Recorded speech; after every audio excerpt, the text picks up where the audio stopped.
Assalamualaikum, Rolly the Voice at nandito po tayo ngayon sa Fisher Mall, araw ng Lunes at naghahatid ng isang napakagandang balita.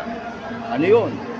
Bukas po, in spite of holiday bukas ay working holiday, kaya po napagtanong ko na po sa mga sa counter, sa teller dito sa Fisher Mall, may libreng sine bukas. Magandang balita ba yun? Oo naman, napakagandang balita. Okay, siyempre, taga nakalulugod. Very good. At ang papanoorin po natin ngayon yung Mananambal at saka yung isa pang indie movie.